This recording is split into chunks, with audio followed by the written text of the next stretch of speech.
Northwest Florida, but throughout the Navy, nationwide, and really around the world, because of so many people that have been involved in this base in one way or another. And I know that the President is actively monitoring in the White House, and the thoughts and prayers go out to everybody. We at the state of Florida have already dispatched support. Our Department of Emergency Management has sent a mental health coordinator to talk to any of the witnesses, any of the victims, the families, and offer whatever support they can get. Department of Children and Families has sent a mobile response team to the hospital. We have fatalities, but we also have people who are wounded. Some, like the Escambia deputies, look like they're going to be okay. Some are still in surgery, so we're praying hard for those folks. I think there's obviously going to be a lot of questions about, this individual being a foreign national, being a part of the Saudi Air Force, and then to be here training on our soil to do this. And the FBI is working with DOD, they're working with FDLE, they're working with the Escambia County Sheriffs to answer those questions. One of the things that I talked to the President about is, given that this was a foreign national in the employ of a foreign service, is and there'll be time to do this, but obviously the government of Saudi Arabia needs to make things better for these victims, and I think that they are going to owe a debt here, given that this is one of their individuals. But what I can tell you is the response that we saw from the deputies at Escambia County, some of the active duty personnel responding to the scene, and you'll hear more in depth of some of these stories as the days go on, but I can tell you lives were saved because of the response of people both in uniform with the Navy, in uniform with Escambia County, and so in one of the darkest days, I think, of the base's history, you still saw some of that bravery and grit come out, and even people who had been wounded themselves thinking about others and what could be done to save others. And so those stories are inspiring and keeps us going on a very otherwise very bad day. And with that, I'm going to bring up the base commander of NAS Pensacola. Thank you, sir. Hello, everybody. Again, Captain Tim Kinsler, the commanding officer of Naval Air Station Pensacola. This has been a very, very difficult day for us, for our families, for the Navy family here. All I can tell you is that I am absolutely in awe of the response by our sailors, by our civilian DOD, and by the Escambia County Sheriff's Department. There was some real heroism today. I mean, real heroism. It made me, I'm devastated. We are in shock. This is surreal. But I couldn't be prouder to wear the uniform that I wear because of my brothers and sisters in uniform, civilian or otherwise, that did what they did today to save lives, and for our brothers and sisters here with the state of Florida and with Escambia County Emergency Management and the Sheriff's Department. From my bottom of my heart, I thank you, and thank you for the support, and thank you for the support, Governor. The days ahead are going to be difficult when it finally sinks in what has happened here. The most important thing going forward for us is to support the families. They are family, they're our family. We're a family here in the Department of the Navy.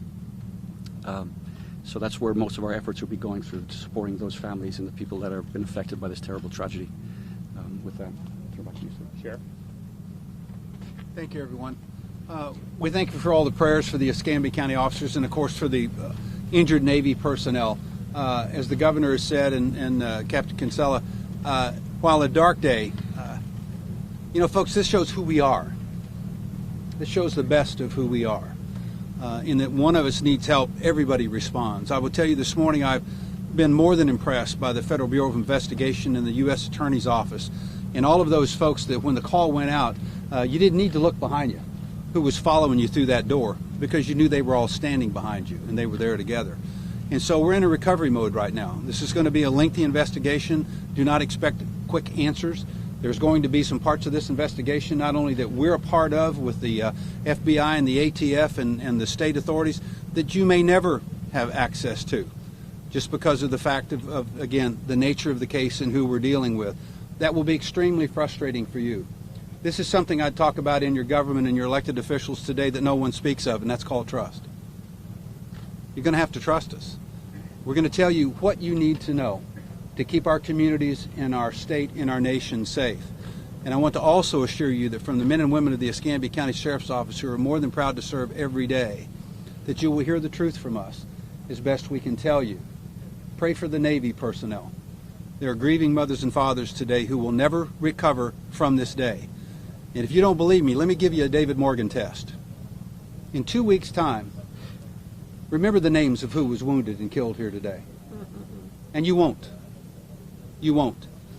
But if today it was a member of your family that was wounded or killed today, this day will be etched in your memory for the rest of your life.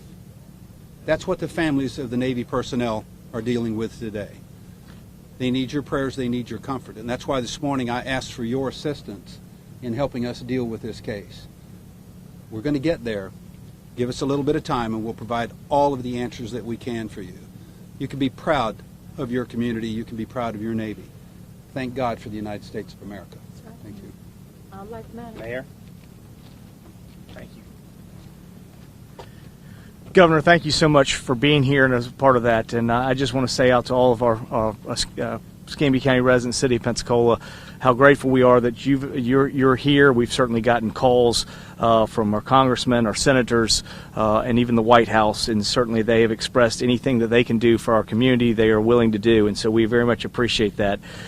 This is a tragic day for the City of Pensacola. Again, I think the world of our base commander here, Captain Kinsella, who always says that as goes the base, so goes the town, and as goes the town, so goes the base. There's a deep affinity and relationship between Pensacola NAS and the City of Pensacola, and certainly the men and women that work here and serve our country every day. This is a sad day, but I think some of the things that were said there that you've heard, this is also a community of great resiliency, and I'm confident that both NAS and the City of Pensacola will bounce back from this day and be stronger as we go through. But again, I'm certainly here in support of everyone, and certainly want to thank all of our first responders, especially those Escambia County Sheriff's deputies that got here and took care of neutralizing the threat. And certainly all of our Pensacola police officers that were here assisting. We had EMS from Escambia County, as well as fire and rescue from both Escambia County and the City of Pensacola. We certainly, all of our first responders, in what they do every day to keep us protected. You never know when you're going to have a day like December 6th. So again, thank you to all those individuals who serve us every day and take care of us. That's the professionalism you can expect from the City of Pensacola and Escambia County, and we certainly appreciate all those who've come, the governor, everyone else. The state of Florida has reached out to us all across the state, and we appreciate all of your thoughts and prayers. Please continue to keep thinking about Pensacola NAS and the people there, and we will bounce back from this. Thank you. I think we have time, myself or some of the others, if there's any questions. Governor, as a former member of the Navy JAG Corps, former officer who served in the Middle East, how would you expect this investigation to play out?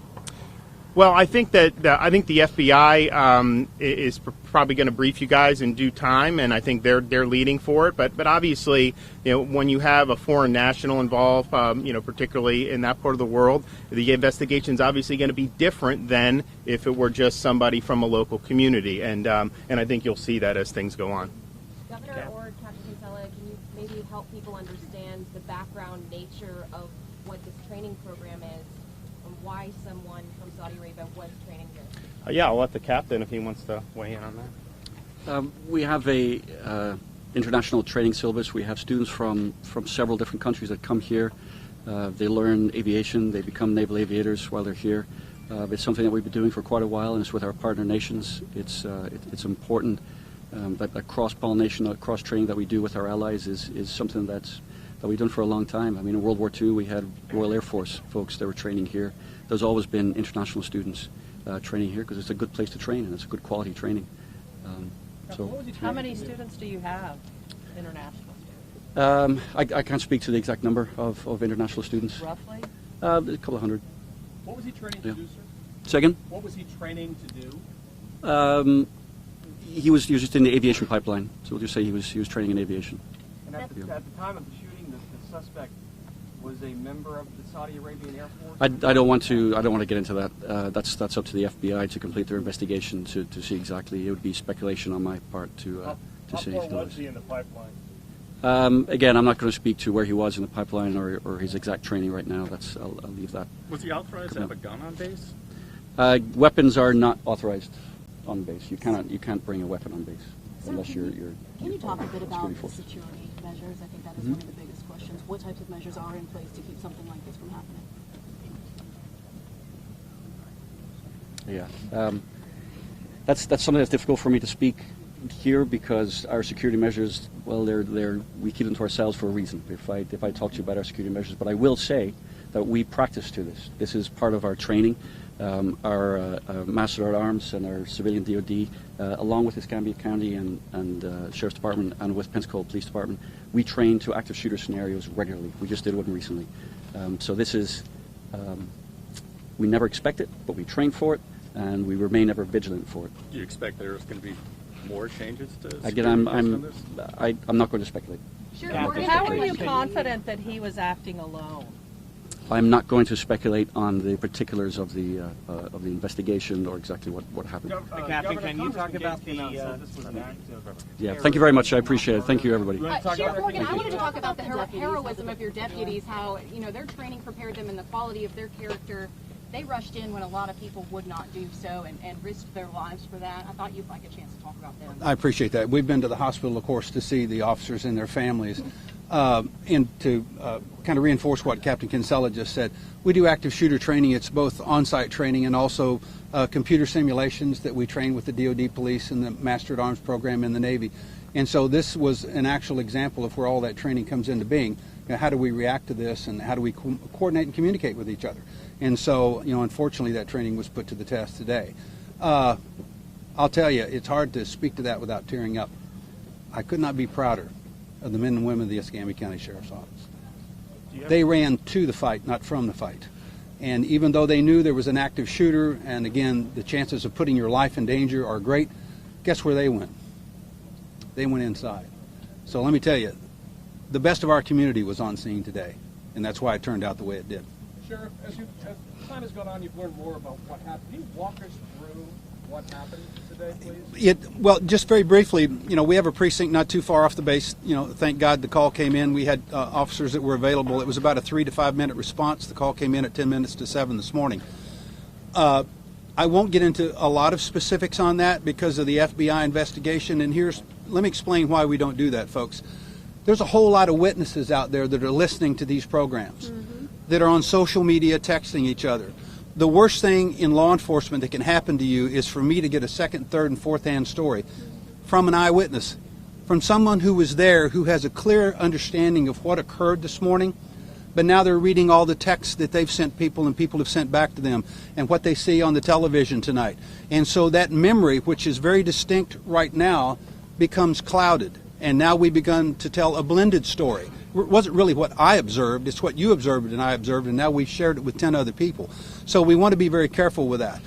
That's why I really think, as Captain Kinsella has told you, unfortunately, many times, we don't want to get into that, because if you were a witness, I would want to know where you were at in the building, what time you were there, when did you hear the first shot, what did you do, was your actions there, did you ever get eyes on the shooter, etc., did you help evacuate the building? Those are things that are critical for developing timelines, even to the point of angles of trajectory where students are running from. I appreciate that. I was just wondering if there's been some facts that have already been established. The facts have been established that we have, unfortunately, now 4 dead, 8 injured. What type of weapon? It was a handgun. Are you able to address whether or not the shooter's room was raided? I will not. Was his name Mohammed Al-Sharami? I will not confirm that. And folks, I know the answers to your questions. I am not answering or confirming it, not because I'm attempting to be trite. It's because I am not the cognizant authority for this investigation. What that means is the FBI, the ATF, the NCIS on base are the lead agencies on this. We are a support element. And so while I have the answer to your questions, I am not at liberty to answer them. Are you Can you clarify the numbers, please? please? I'm a little confused. I think this morning we now have an additional person. Additional person wounded. Yes. Thank you. Yes. Do you have an update on Hey, folks, I'm Jason Borst, the Public Affairs Officer for Installation. We're going to start the press conference right now. We have more information will come out later. We'll be sure to share that with everybody. Thank you very much for your time. Thank you.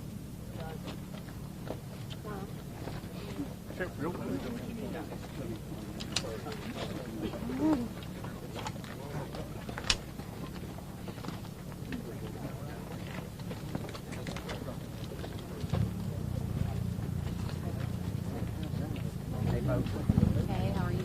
At FBI Jackson.